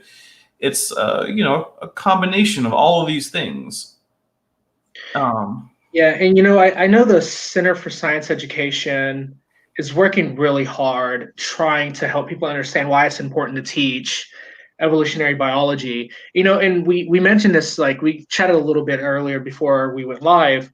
The quote about nothing outside of biology makes sense outside of the light of evolution.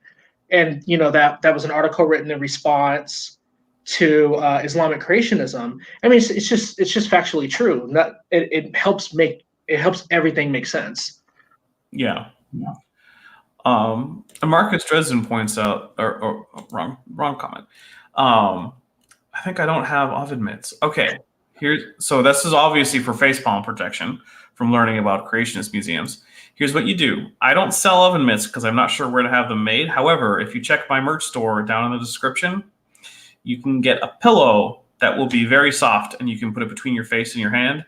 When you slam your face into your forehead, it will help protect you. And it will have the Dapper Dino on it in a stunning 14K image. So give that a go. One of my patrons has already bought one. It's very nice. There you go. There's the sales pitch. Go buy my merch. Or don't, whatever, it's fine. Let's see. From Trim Tarask, who isn't your Rampage coming up soon, Trim? Let us know, because I want to get out of the way. What brought you to go through and share your story about leaving YEC? That's a good question. So it is a good question, and it's one that I thought about quite a bit because I was nervous about coming on here and talking for several reasons. One is that I've been kind of protective of my views unless someone's come to me and asked me specifically. It's seeing fundamentalists take over my church. It's watching people who buy really bad evidential views start to buy others. I've seen people use the same line of logic to believe in creationism and reject evolution, do the same thing with a historical thing like the Holocaust. And it worries me. It worries me that if we disconnect our ability to rationalize and reason, where we end up and where we can continue to end up. And so that's really why I decided that, I need to say something. Like, people need to know that there are people who believe or accept evolutionary biology, accept cosmology, and also believe that Christ rose from the dead. I know not everybody's going to agree with me on that. I'm fine. But I just want other people to know that I think like they think and that there are more of us. So, yeah. I think that's fair. I'm not here to convert or deconvert anyone from anything. I'm here for the science. And you know what? If realizing that you don't have to deconvert is going to help with that, then I am all for it. And I do think it's true. There's no reason that evolution being true requires you to reject. It might require you to reject your current version of Christianity, but I don't think it requires you to reject Christianity overall. No. And Beach Price has a question for both. Have you seen the end timers having a heyday with fires, floods, and plagues of virus lately? I guess we'll start with you, Raphael. No, I haven't, but I try to not get too caught up on Facebook. I have not been paying too much attention to them. However, it does seem, I do remember in my church, we did have some of those people who would look at, whatever war was going on or whatever disease outbreak was happening or whatever volcano had just erupted or anything like that, and connected it to prophecies in the Bible and said, oh, see, it said there will be wars and rumors of wars. And it's like, okay. I mean, it's pretty constant, but sure. Maybe this is the end times. I don't know. And so it's now to the point where I just tune it out because it's always the case. There's always something going on that someone is going to say is evidence of some end time prophecy from the Bible coming true. Yeah. So, yeah. That is one thing I do enjoy about being Eastern Orthodox is that we don't have a theological belief in the rapture, so I'm not too worried about that. Yeah, the rapture is a weird sort of 19th century thing that there's actually some girl who just came up with in a dream one day and then told people about the dream. Yeah, and then they were like, oh, look, it says this thing in the Bible. And yes, Beach Press, there are dino pillows, there are dino blankets, dino t-shirts, tank tops, canvas bags, stickers. If you want my avatar on it, it's probably in the merch store. Whatever you want, you can put my face on it.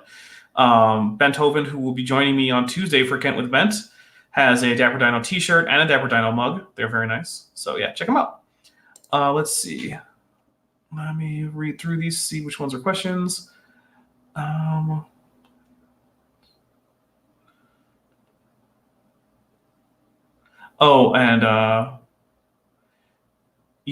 Beach Price points out that there are gladiators fighting off dinosaurs in the pre-flood exhibit on in the Ark Encounter. I've seen pictures of that. Oh man. Well, this is a tough question. Trim Trask is really exercising that 3 intelligence. What do you believe is the best argument YECs have made? That's tough. So what do you think? What's their best argument? All right, so this is a really good question. I think what they're very good at is providing an alternative theory to different things. I don't think it's that convincing, but I think if you want to believe it and they can provide that kind of rationalized alternative, it's easy for you to kind of side with them, right? So when they talk about the flood changing the world so drastically that we can't know how old it is. I don't think it's a great argument, but I can see somebody who wants to believe that and how they can provide those alternatives. This isn't really a yak argument, but I also think that probably the most interesting thing that I struggle with is something like the evolutionary argument against naturalism, which kind of harkens back to Darwin talking about his fear of the monkey brain. Like, how do I know if anything I'm saying is rational if I evolved from the lower beings? Again, I don't know if I really find the argument true or not, but that does give me pause for thought. Okay. And I was about to say that I think one of the ones that might be fairly, their best argument might be the fine-tuning argument, except that actually requires the universe to be old, and young earthers just say it because they don't realize that.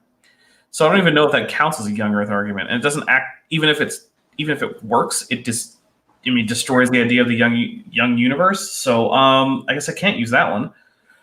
I don't know. I mean, I've just gone over all of them so thoroughly, and they're all so bad. Oh, what is their best argument?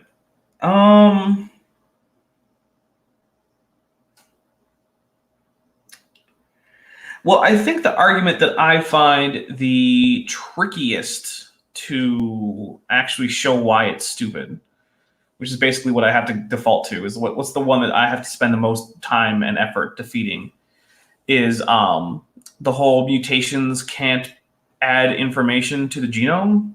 It's not that it's hard to refute, it's just that it requires a lot of work to refute. You have to really go into things like information theory, what are mutations, what do they actually physically do to the DNA, and things like that. And so I wouldn't say it's their most convincing argument, because I don't think any of them are very convincing. But I will say it's the one that when you're talking to a creationist that you have to spend a lot of time going over and really trying to explain a lot of stuff. Because a lot of the other ones, like, oh, there's no erosion marks, I mean, you can just point to them. So, actually, I got a question for you. You know, I was having a conversation on Facebook with a guy who was a creationist from the same area that I grew up in Louisiana. And what I notice a lot of times is that they don't really know what they're talking about. They're parroting something that they heard. And for me, like, the hardest thing to do is to explain to somebody why something isn't logically sound, or why, like, listen, this argument doesn't work because of this, because they don't know what they're arguing in the first place. So it seems like in a lot of cases, if you're going to deal with creationists, you really have to work from the bottom of the barrel and actually teach, like, what the scientific method is, how we come to the conclusions that we come to, or you're not really going to be able to get anywhere. I mean, it's hard to explain to somebody the law of non-contradiction if they don't believe that there's such thing as a contradiction, right? Like, right, exactly. Yeah, I'm in a discussion right now with a creationist on it's on Facebook or something. We're just Facebook messaging. He's not actually even a Facebook friend of mine, but almost every step of the way, I'm having to say things like, okay, you can't just say these things. You have to tell me what you mean. You have to define these terms because you're not using them in ways that I would use them. And saying things like, okay, well, this analogy fails right out the gate, so we can't use it. Why don't we stick to what we're actually talking about? And it's just like pulling teeth to try to get him to say anything that isn't just literal nonsense. Like, most of the things he says aren't even ideas. He thinks they are because he doesn't understand the words he's using. Mm-hmm. And because he doesn't understand the words he's using, I don't know what he's trying to get at either. And so the only thing I can interpret is as something that doesn't even make sense as an idea. It's not even a coherent thought. And it's very frustrating. I don't know why I'm still engaging in it, except that I don't know why not. Yeah, and and it kind of goes back to what I was telling you about when I embarrassingly got into this argument with a monk, right? Him saying stuff like the age of the Earth can only be 10,000 years old because carbon dating. Well, carbon dating doesn't something that doesn't have carbon. After a certain point, it doesn't have carbon. It's like just being completely oblivious of that simple fact, but it's so crucial to actually understanding like why you're wrong. But I think that's kind of a human thing too, though, right? It's knowing enough to think you're right, but not knowing enough to know you're wrong. Yeah. Well, speaking of wrong, is pineapple on pizza evil/wrong? Pineapple on pizza is amazing. So no, it's not Oh, ooh, that's controversial around these parts. I will go with it's amazingly wrong. There you go. It's not evil though. I don't think you're evil if you put pineapple on pizza. I just think that you're being silly. So when you were a this is from Beach Price. When you were a YEC, did you know the arguments for the Grand Canyon being young? I heard them. They were doing a news report. I don't remember what channel it was. It might have been like CNN or something.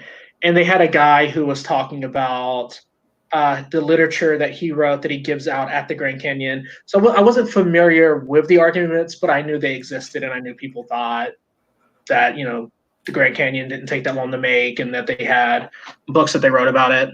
Okay. From Tyler West, was there a Young Earth Creationist argument that you knew was false and turned you away from it? So that's a good question. Let's see.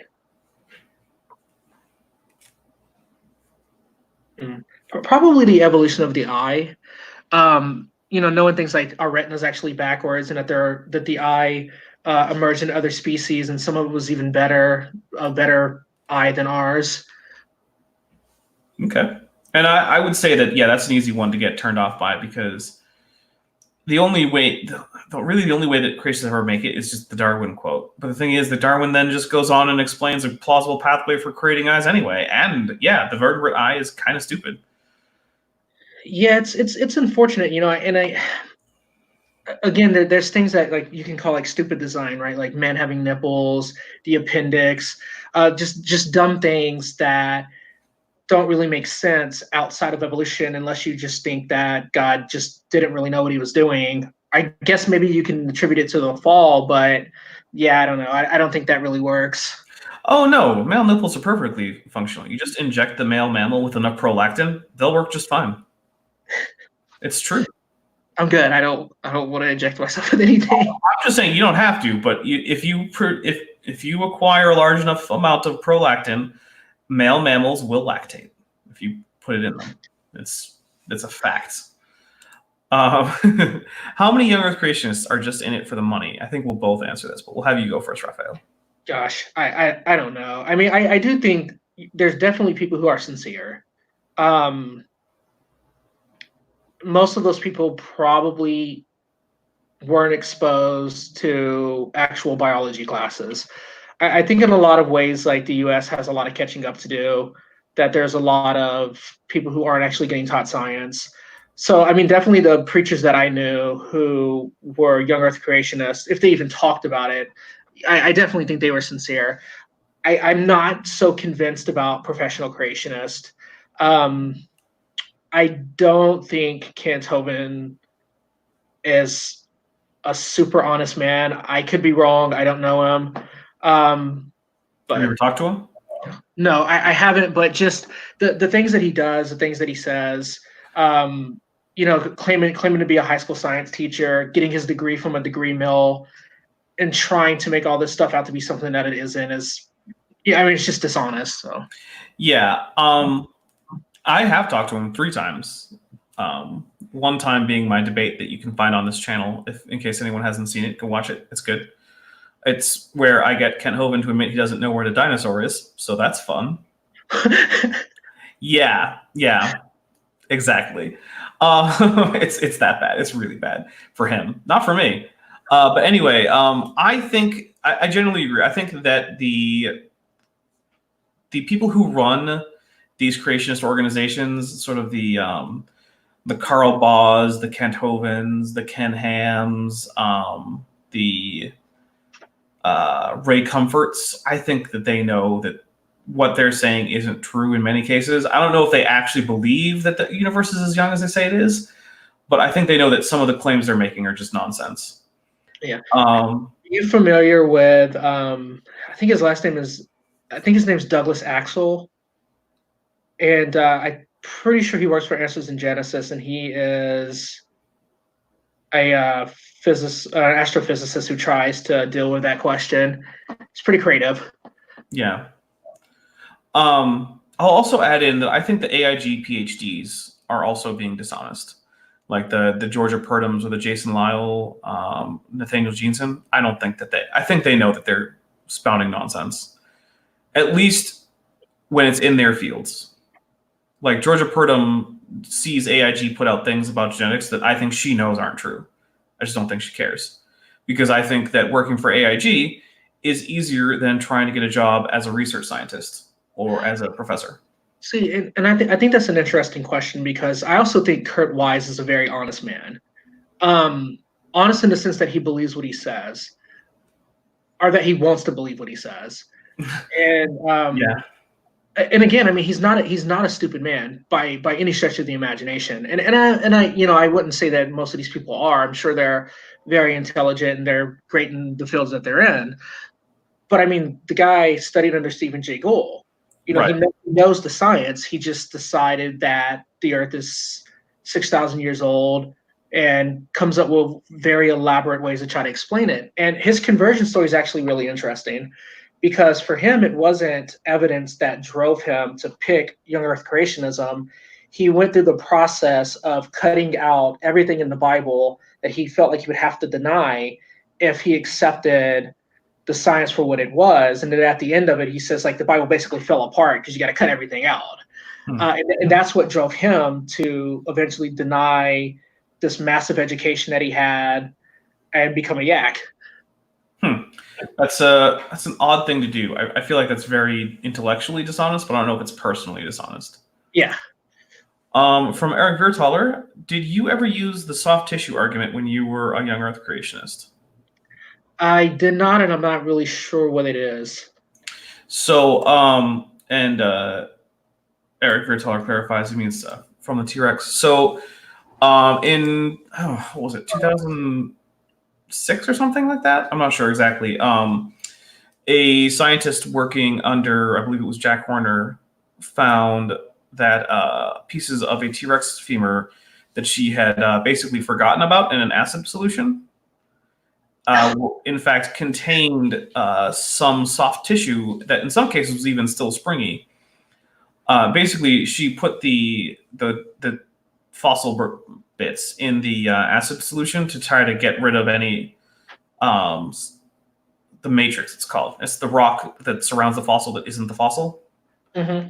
And so you put it in a weak acid bath, and it will get rid of the softer matrix before it gets rid of the bone. Well, you're supposed to do that for a few days. She left these samples in there for like 2 weeks on accident. And when she came back, there were some soft tissues.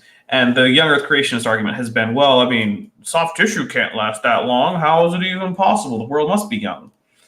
So it's not a very good argument. It's been refuted by the scientist in question, Mary Schweitzer, which, by the way, Eric, send me the contact info for Mary. I want her on the show. Eric has had a phone conversation with Mary Schweitzer. So let's see. Who is your favorite content creator on YouTube? And you do not have to say me. I haven't really spent a lot of time on the YouTube community in a long time. When I did, it's when I considered myself an atheist. And at that time, like a lot of like Thunderfoot, Aaron Raw, and I mean, there's still great creators, but Aaron Raw, he seems to have moved away from actually making science videos and more bent on like philosophy and religion. Which I mean, it's his channel; he can do what he wants, but I'm not super interested in that. I mean, I do read books and stuff that don't go along with my opinion. Like one of my favorite books is Christopher Hitchens' God is Not Great, How Religion Poisons Everything. So I'm not adverse to hearing different opinions, but yeah, just not a lot of time on YouTube anymore as far as watching videos for science and stuff. Maybe a lecture here and there, but. Well, in that case, I think it just defaults to the channel that you're on right now. Yeah, definitely. Okay, there you go. Let's see. How do you interpret the flood from Eric Vertaler? That's a really interesting question. I think that personally, what I would hold is that maybe it was more of a local flood. Now, I know that generally the argument that yaks make is that every culture has a flood myth, but that's simply not true. And I was actually having a conversation with a Young Earth Creationist about that, and I brought up that the Japanese don't have a flood myth. And his response was, well, I think they're the only ones, which still refutes his argument because you can't say they all have one and then go, well, except these guys. So there you go. Yeah, and they're not the only culture without a flood myth. Basically, cultures that live in places that don't flood tend not to have flood myths because, they don't have any experience with that. Also from Eric, since dinosaurs had to do with your story, how do you interpret Behemoth and Leviathan in the Bible now? I added in the Bible, but I haven't really thought about that. I'll be honest. I haven't. I don't even think I've read that part. I spend more time like reading the New Testament and looking at apologetics and stuff and trying to get through that. Okay. From Trim Tarask, would you rather work 4 10-hour workdays with a 3-day weekend or 5 8-hour workdays with a 2-day weekend? Definitely would rather do the 4 days, but I'm stuck with the 5. Yeah, I also agree. I've done both, and I vastly prefer 4 10-hour workdays because I feel like the difference between a 4-hour or an 8-hour day and a 10-hour day is not very significant, but the difference between 3 days off in a row and 2 days off in a row is gigantic. Yeah. So, I would much rather front load all that into a 4-day week. Though I really want to get back to work. I managed to break a piece of my ankle during jiu-jitsu class. I fell on it, so I've been at home for a week doing nothing, and I'm ready to go back. Ouch. This is interesting. From Robert Adstead. For people like Purdom, Georgia Purdom, I presume, I suspect promoting the truth is more important than being truthful, and the truth is capitalized. Yeah, I think that's the case. I think she thinks it's more important to promote what she sees as the correct version of Christianity than it is for her to be personally honest. See, but that's where like I start running into a lot of trouble because it's like I can't lie to myself all my life, right? Like I'm always going to have this in the back of my head. So for me, it's like I would rather deal with it and try to understand this the best that I can instead of just promoting, quote, the truth because it's not the truth, right? If you know it's not true and you're saying it, I don't know. It seems like that would be a very schizophrenic existence. And I just, no. Yeah. We do have a recommendation for Arnra that you check out his Systematic Classification of Life series. Okay. Which I'll agree with. So he goes through, basically he's tracing the lineage leading to humans, starting basically at Eukaryota.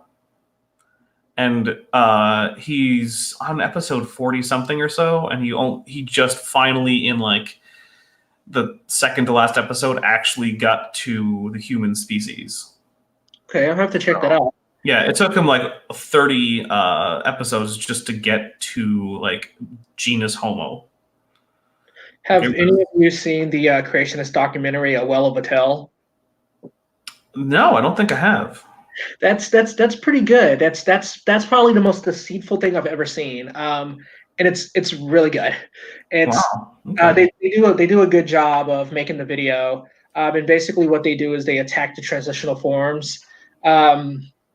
And they go through one specific transition. I can't remember exactly which one it was, but the paleontologists who originally discovered it had put legs on it. And when they later on found that it didn't have legs, they took it off.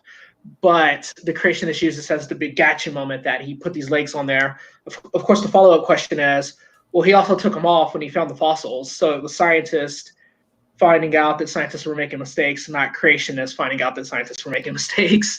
What? You're saying creationists aren't out there doing science and correcting people when they're wrong? They're just, bottom feeding off of the work of real scientists? Oh, man, that's crazy. Yeah, in case anyone is sarcasm impaired, that was sarcasm. Yeah. What do you think of Kent's ice shield theory? Oh, it's okay. So I'm not sure if I know exactly what you're talking about. I know that he has some pretty interesting theories about how you get holes on the moon, but interesting is one word for it. Do you know what they mean by the ice shield?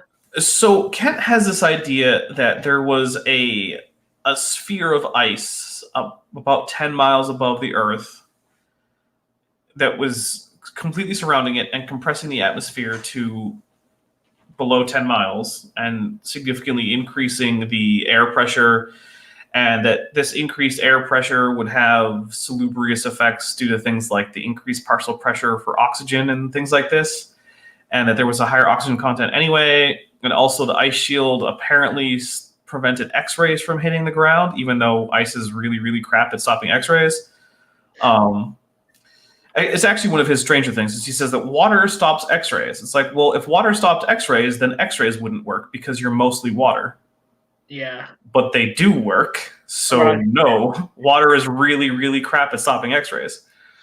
And yeah, it's nonsense of the highest degree. Yeah, so I think with most of these arguments, the easiest thing to understand is that they're working backwards. So they're not gathering an explanation and coming up with a theory. They're just trying to find like a hole, and then they're just making stuff up. I mean, it's really hard to refute a theory that was never based on evidence in the first place, right? So if I can just make something up and say like this is it, you know, it's just baloney. I mean, there's not a lot to do with it. And that's most creationist arguments. Again, they're working backwards. They're finding a problem and then trying to develop from there. Of course, the issue with that is every theory is going to have something that doesn't necessarily make sense that maybe we figure out later on, but we generally don't throw them out, right? Like we don't not believe in gravity because there's some things that we don't fully understand about gravity. Yeah. So another question we had from Trim Taraski is, what is your favorite song or type of music? You know, I listen to a little bit of everything. For a while, I was really into hip hop. Then like Thelonious Monk. I really like Thelonious Monk. Although like when I first heard him, I didn't really understand it, but I've definitely developed a taste for it over time. Rock music. I think probably one of my favorite songs is War Pigs. Okay. All right. Let's see. This is an interesting comment I did not know about. Apparently, Standing for Truth. I don't know if you know who that is, but he's a creationist here on YouTube. Is trying to debunk that series from R and Ra. That would be interesting. Eric, let me know if he's making videos about that because I would like to watch them. I think that would be fascinating. But I have a suspicion that he's not making videos. Instead, he's just compiling some massive block of text in a Google Documents file somewhere, because he tends to do that. Did you know that the Earth is flat because football does not exist? Yes. Okay. I did. There you go. All right. Well, I mean, I feel like everyone knows that. But I get paid to say that I don't. So can we edit that part out and go with I don't? Oh, this is live. Oh. Yeah. So I feel like you're just not going to get that shill check this month. Whoops. Let's see. Does Raph like King Crocoduck? I haven't heard of him, but I used to watch Potholer 84, and he used to give out the golden crocoducks, and I thought that was fantastic. Yes. Maybe. All right. Chat, here's an idea. Should we do a creationist nonsense award show? I don't know, because I feel like they don't do new stuff very often. But if there's a lot of enthusiasm for the idea, it's something that we could make happen. I would not mind having some kind of mock show. I don't think I would call it the Golden Crocoducks, just because that's someone else's thing. I don't want to rain on that parade. But if that's something that there is support for, I'll probably make a community post about it or something, and we'll see what we can do. James Randi did the Pegasus Awards for people who did really bad science, like homeopathy. Oh my goodness! I actually did a quick video on homeopathy the other day, or not. Well, I mean, it was like a month ago, because I was really, really sick for about a week or two. Or actually, it was basically 2 weeks. Like, it was bad. But of course, the internet knows when I'm sick because it reads all my Facebook posts and my tweets and whatnot. So I'm getting ads for all this, like flu remedies and whatnot. But like half of them were homeopathic, and it really bugged me. That's Yeah, but King Crocoduck is he mostly does physics, especially like astrophysics and stuff like that. He has a pretty good takedown of an Eric Hovind speech, and he also has an excellent 3-part debate with Kent Hovind. yeah. And one of the greatest things about the debate is that very frequently Kent Hovind says, "Well, why don't you explain that for the general audience who doesn't understand what you're talking about?" And every time he says it, it's extremely clear that what he means is, "I have no idea what you're talking about. Can you tell me what you're talking about, please? Because I don't understand it." But he can't say that because he has to look like an expert. Didn't he used to say that you got 50% of your DNA from your dad and 50% of your DNA from your mom, and you put it together and then you have you? Oh, so I actually have this in a video too that I did as a collaboration with Dead Kennedy in Space while I was sick, by the way, because I couldn't record audio. And yeah, he had this thing where each of your chromosomes unravels into its constituent strands of DNA, which then split along the length of the DNA. And then a half a chromosome from your mom and a half a chromosome from your dad fuse together to create the new chromosome. So each of your chromosomes is like one side of the DNA is from mom and the other side is from dad, even though that can't work. And like, and he thinks that each nucleotide is a gene. Or no, he thinks each base pair is a gene. But see what that sounds like to me is somebody who's read a little bit and misunderstood what they read.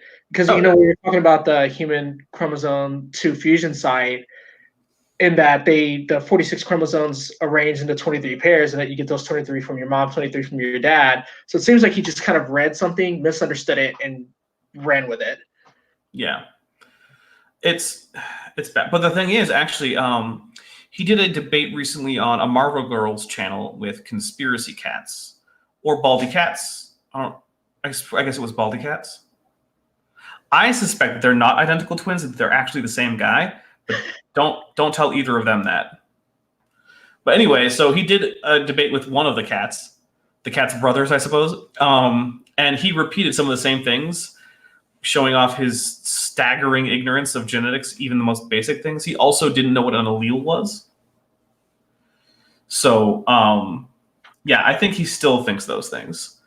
So we have some feedback on the whole creationist awards. We have some enthusiasm, but we also have ideas like ask from Adam Morgan, ask Potholer 54 to reinvigorate. I'm not currently in touch with Potholer. I mean, if he's up for reinvigorating, I think that would be a good idea. Trim Trask says, I think DFOTY does that. I don't think a creationist has ever actually been nominated. Although I think if I did do a creationist award show, it wouldn't simply be a single award. I would have a few different categories like least honest, most unintelligent, least comprehensible, the one who backed out of the most debates or something like that. So maybe something like that. Is Nephilim Free still around doing? Yep. Yeah. Nephilim Free every once in a while he shows up on modern day debates saying things that people have trouble even figuring out what he means. Yeah, that was really embarrassing. He had that whole thing where he accidentally posted that video with his history showing, and I think he had like escorts saved in his like bookmarked or something. Yeah. Oh, here's a very important question from Eric Veritaler 92. Have you seen the Sonic the Hedgehog movie? No, I have not. Should I? Well, Eric is definitely going to say yes because I know that he liked it. I haven't seen it mostly because going to the movies is really expensive, and I am not making huge amounts of money at the moment. So, apparently G-Man got the first DFOTY award. I did not know that. Actually, I might have known it at one point, but I may have forgotten it. Okay, although, you know what? I'll see if I can ask Reds, or at least someone who's normally on the nomination committee. Because I know that there was some talk from I think it might have been Conspiracy Cats or maybe Cheshire Vic about potentially nominating Kent Hovind for DFOTY 2020. Although I think Kyle Curtis is making an extremely strong run because he came in, I think he was runner-up last year. Or yeah, he was runner-up in 2019. It seems like lately he's been really trying hard to go for 2020. Like starting off the year strong. So, and I realize, Raphael, you probably don't know who half of these people are. No, I guess I got to start kind of watching a little bit more. I spend a lot of more time like reading, Hey, but never apologize for reading. or podcasts, like listening to podcasts. Yeah, look. There's no reason that you have to be involved in all this stuff, but DFOTY it stands for. Well, I'm keeping the stream pretty PG-13, so it's dumb. You can imagine the next word of the year. Dumb freak of the year. Gotcha. Yes, exactly. And so it's open to people who are sort of in the stupid side of a particular set of people who have debates with each other, and there's a few channels that it kind of centers around. And so the person so they open up voting, so people who are in the community, some of them will be on the nomination committee, and they'll say, okay, I think this guy is the person who's the dumbest person. And it's usually a flat earther, because it's hard to be dumber than a flat earther. Yeah. So then voting opens up to the public, and you vote by liking particular YouTube videos that are essentially just a black screen for like 10 seconds. It's just there so that you can hit like, and that's how they count the votes. And then, yeah, they have an award show, and it's fun. I think the first one I really watched live was the last one, but I've enjoyed them throughout the years. And, yeah, I've watched a few videos on flat earthers, like guys just kind of dealing with some of that stuff. The gravity thing threw me off, but when you think about it, I mean, the reason why globes are round is because of gravity, right? It gets pulled down. So if you think the Earth is flat, you're going to have an issue with gravity. Right. I mean, how could you not? There's got to be something else going on, because otherwise the Earth would turn into a sphere, even if it had started out flat. All right. Well, we are coming up to the final minutes of the broadcast. So if you have last questions, get them in. If you want to guarantee that they get asked, you can send a super chat, or don't, because you don't have to give me anything. So, because you're already giving me your time, and a bunch of you have given me your likes. But if you haven't given me your like, hit like on the like button. Just go down right below the video and hit like. Do that. And if by some crazy coincidence you're not subscribed, go ahead and subscribe. And I happen to know that most of you who are subscribed don't have notifications on, because YouTube tells me, oh, I know, some 80% of you don't have notifications turned on. You should fix that. Otherwise, you'll be late for these things. So there you go. It's not, I noticed it up. Oh, here it is. I was going to say, are you excited for Jurassic World 3? No? I haven't seen very many of them. Okay. I'm wary. I'm hopeful, but I'm wary. I feel like I felt before Star Trek Discovery came out, where I was like, I don't know. The things I'm hearing don't seem to be like great ideas to me. And the last things from Star Trek weren't all that great, like the J.J. Abrams movies and whatnot. Like, they didn't feel very Star Trek-y. And I feel the same way about Jurassic World 3. Like, I did not like the Jurassic World Fallen Kingdom. I thought that it was just basically a rehash of the second Jurassic Park movie. And the only interesting part was the part at the mansion, but that was short, and I didn't really get the whole point of having a clone girl, so whatever. So there you go. Let's see. Trim Tarask asks a question. I have a question. Does Raphael have a question? Yeah, sure. Have you looked at the evolutionary argument against naturalism?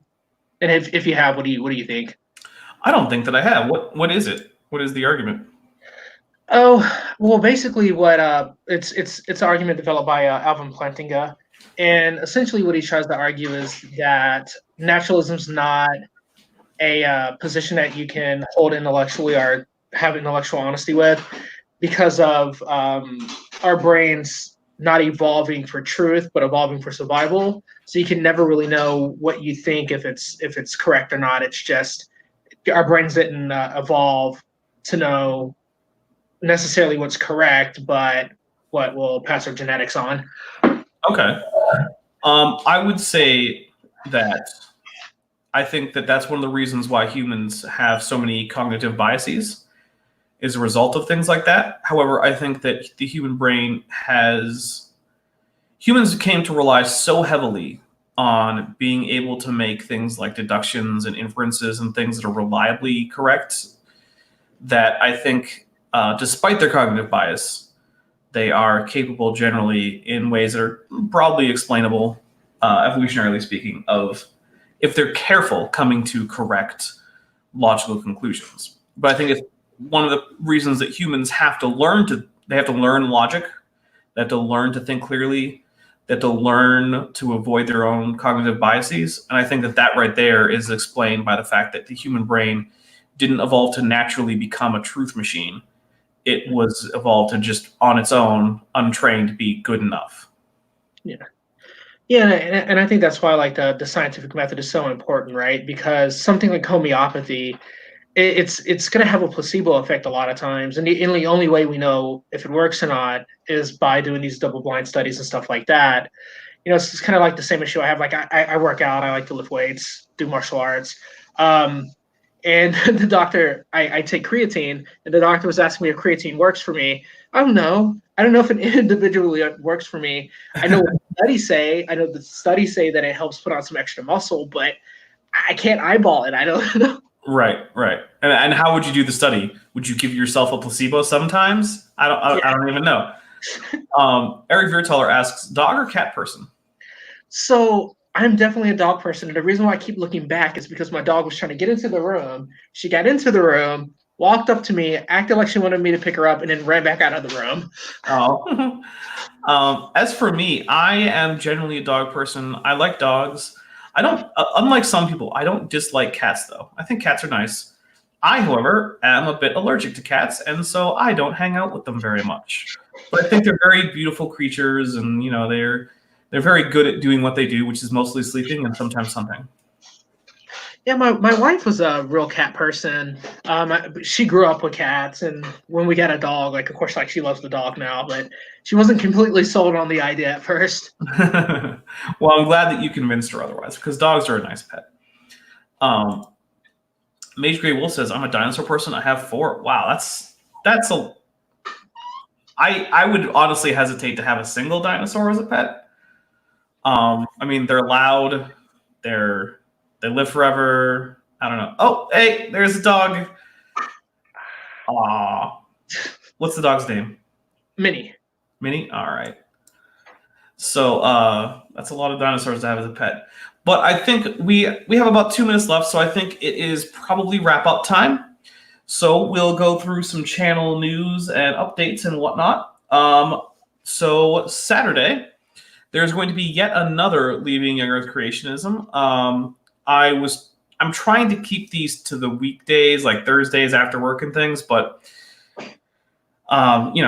times aren't working. People have jobs and whatnot, and trouble finding babysitters and things like this. So we're trying to be as consistent as possible. But if someone can't make it for a time that I would prefer, I'm trying to give them the option of doing whenever they can. So Saturday, I believe, I think it's 3 p.m. Eastern, but you check on the channel to make sure. We're going to be having Leaving Young Earth Creationism. Leaving Young Earth Creationism with Melanie. So she's going to be on to talk about that. Sunday at 3 p.m. Eastern, we are doing more astronomy with Landon Curtinol. So get ready for that. Let's see. Tuesday is going to be Kent with Bent. So there's a lot of streams coming up, is what I'm saying. Lots of them. yeah, it kind of came at me all of a sudden, and I realized this week, like, oh my goodness, I have streams like every day. What's going on? But then Thursday should finally be a premiere of a video that I have had uploaded for like 2 weeks now. So stand by for a Thursday premiere. Saturday there should be, I believe, another premiere. I have to double check. So we'll, who knows about that one. And then, yeah, that's pretty much it for channel news as of right now. As always, if you appreciate this stuff and you want to support the channel, there's a Patreon in the description. There is a merch store in the description. And there's a Amazon wish list. So if you feel like supporting me in any of those ways, it's much appreciated. But if you don't have the money to, then please do not do so. I do not want to take your money if you don't have money to give. And Raphael, is there anything that you would like to plug or recommend people go look at or anything? I just want to say thanks for having me on. I'm glad that some people came and could enjoy it. I would like to plug bioorthodoxy.com. I think it's a good site. It has a lot of Christian scientists on there. They provide some good context for different understandings of Genesis and things like that. So if anybody's interested, it's worth checking out. Okay. And that is BIOORTHODOXY? Yeah, BIO-ORTHODOXY. Okay, so let me type that in the chat. So, and if you want to, you can send me that link by like email or something to remind me. Cool. And I can add it to the description. So there you go. Bioorthodoxy.com is in the chat.